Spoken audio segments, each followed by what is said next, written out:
Okay, so here's another question, still under the dynamics of motion in a vertical direction. And here I have to quickly type the question so that I don't have to start writing and writing and writing. Okay, so I hope you can see the question very, very clearly. Please pardon my board here. My board is not very perfect. It's not sophisticated. And I hope you see clearly what I'm going to be solving here. Now, the tension in a string which has a particle of mass mkg attached to its lower end is 100 Newton. You can see in this case, the pattern is changed.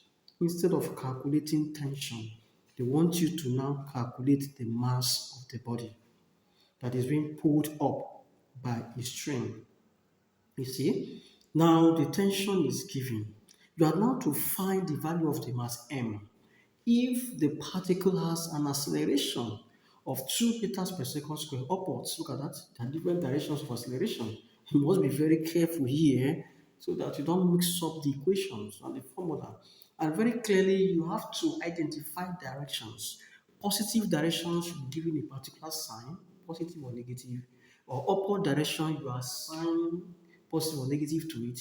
And then if upward direction is given positive sign, then the downward direction must be given the opposite sign. So that is the trick here. That's the rule here. Acceleration, force, and so on, they all vector quantities. And in vector quantities, we must be able to represent them by stating clearly their magnitude and their directions. So when it comes to analysis or when it comes to calculations, we use these directions. Positive and negative are used to indicate the direction of these vectors. Okay, very quickly, a tension in the string, pulls a mass. Okay, let's call this a mass m, which we are going to find. Okay, I call this my solution. Tension is T, and the weight of the body it acts downwards. Okay, that's mg. Now, suppose the tension in the string T is given as 100 Newton. The question says we should find the value of mass m if the acceleration of the body is 2 meters per second squared in the upward direction. Okay. Well, let's say the body is moving upward. Of course, that's what it is now. The motion of the body is upward. Okay, let's take one direction. So we'll give that positive. My tension is also given positive because it acts upward. The weight of the body acts downward, so I assign a negative sign to that. Now the upward acceleration, let me use this arrow, this sign also positive sign to it. The resultant force, therefore, is the difference between these two forces, the tension minus that. That gives me mass times acceleration. Okay, so since I'm asked to find the mass, I'm going to make that the subject of my equation. That gives me MA plus MG. If I take my MG to the other side, so T equals M into A plus G. Okay, so the mass becomes the tension divided by the sum of the acceleration and the acceleration due to gravity. So I'm going to take my acceleration due to gravity as 10 to simplify this calculation. In some cases, they may ask you to take that as 9.8. Okay, so we now do our substitution here. What's the tension again? 100 divided by the sum of 10, which is my acceleration due to gravity, and 2. Okay, so when I add that together, I have 12. That gives a mass of 100 over 12. That is 2 here gives me 50. 2 here gives me 6. Okay, I can divide further. 2 here 3, 2 here 25. That gives me 8.3 kilogram. So that gives the mass of the body when it has this upward acceleration. Okay, I'm going to go back to the question again. Recall that we're to calculate the mass of the body. If the tension is constant, it's 100.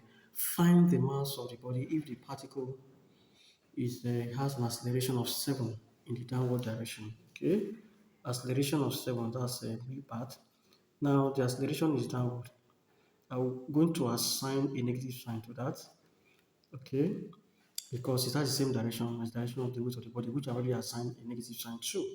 So that gives me a resultant force, which is equal to this minus this, is equal to m times minus a.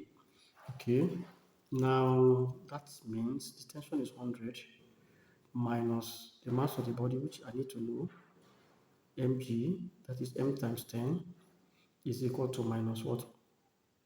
Minus 7 times m, because I'm giving the acceleration of 7 meters per second squared in the downward direction. Okay, so I'm looking for the mass again. So I'm going to collect that terms. This is 100 equals, that gives me minus 7m plus 10m. Okay, if I bring minus 10m to the other side, that gives me 100 is equal to 3m, which means divided both side by 3, I have the mass of the body as 33.3 kilogram. Okay, that's the mass of the body in that case. Now let's see a constant velocity. The C part of the question says when the body, the mass, has a constant velocity of 5 meters per second squared downward. Now the velocity is constant. Now, when velocity is constant, what do you say about the motion of the body? I told you earlier that when the velocity is constant, it therefore means that the resultant force on the body is zero, its acceleration is also zero.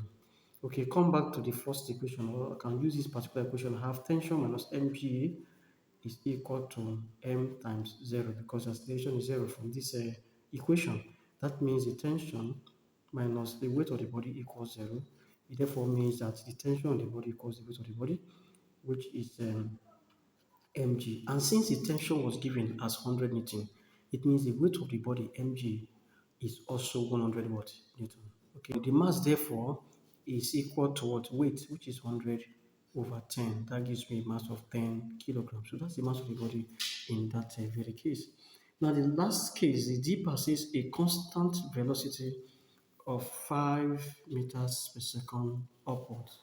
Okay, still a constant velocity of 5 meters per second upward. Doesn't matter the direction of the body. As long as the velocity of the body is constant, what happens? It means the body's acceleration A is 0, the body's resultant force is 0, and then the tension in the string T, which is equal to which is this minus this gives you mass times this, and tension minus mg equals, this is 0, right? So tension equals the weight of the body, which is 100, which is mg, and therefore the mass of the body is still 100 over 10. That gives you 10 kilograms. So it doesn't matter the direction, as long as the body moves at a constant speed. The tension in the string, in the rope, is always equal to the weight of the body.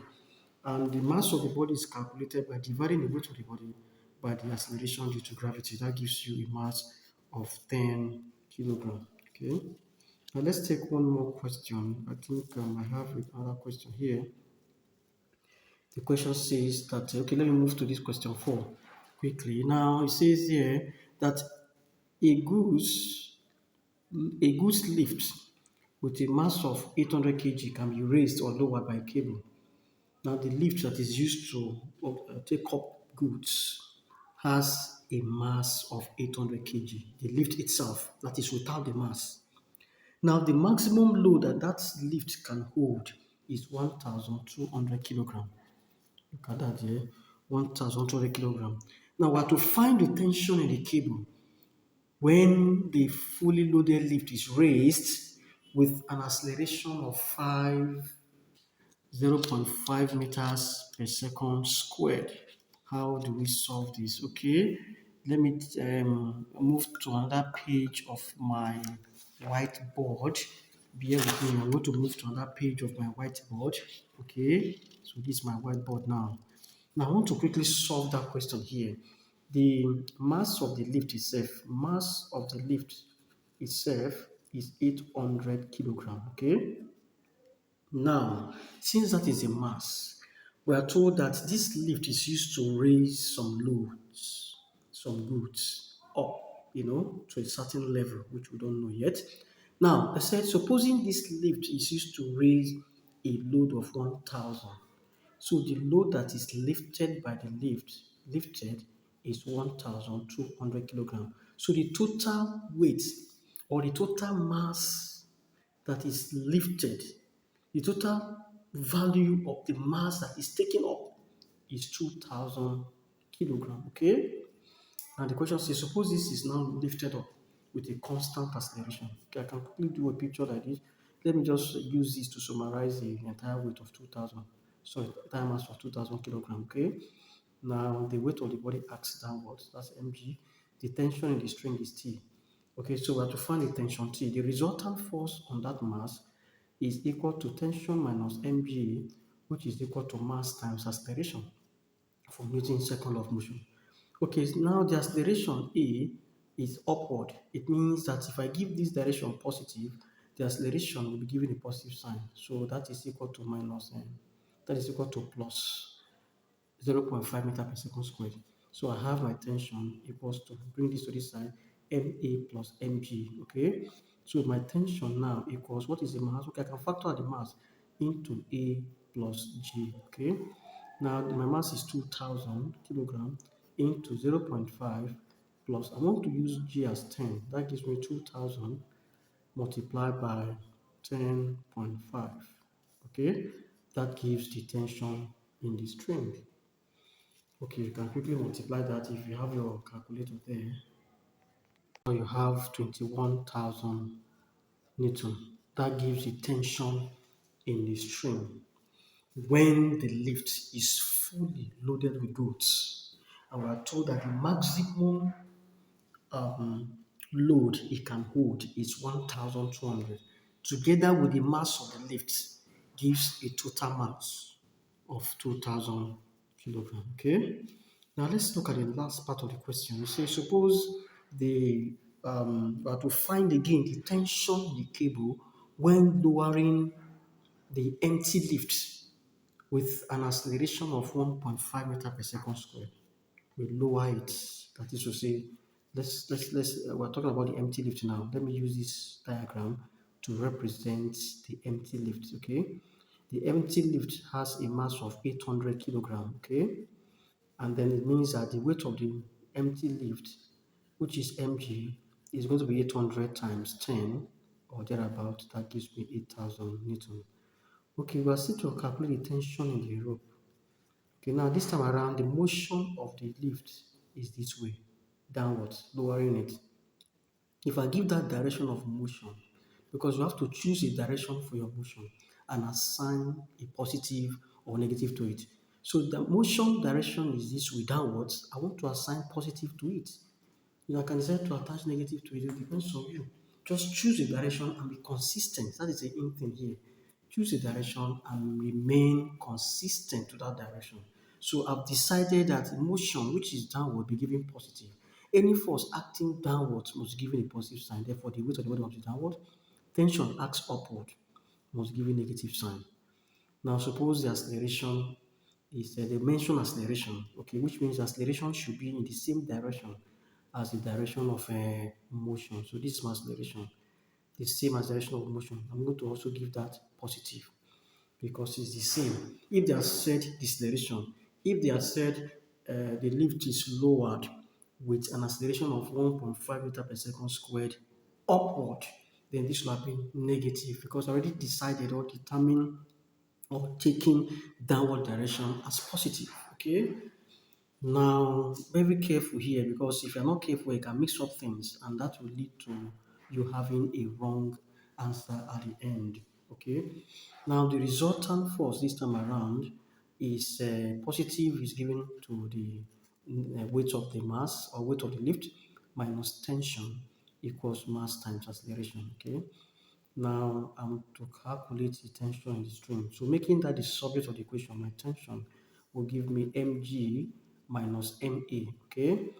The mass of the empty lift is 800. I can decide to even factor out this minus this gives me the tension in the string. So therefore the tension in the string is given as 800 into 10 minus 1.5. Okay, that will simply give me 800 times 8.5. That is the difference between 10 and 1.5. So quickly you apply your machine to find the difference between these two, or to find the product rather. That gives me 1,200 Newton. Okay, that gives the tension in the string when the mass of the body or the lift is lowered with a constant acceleration of 1.5 meters per second squared. Alright, so let's end it here.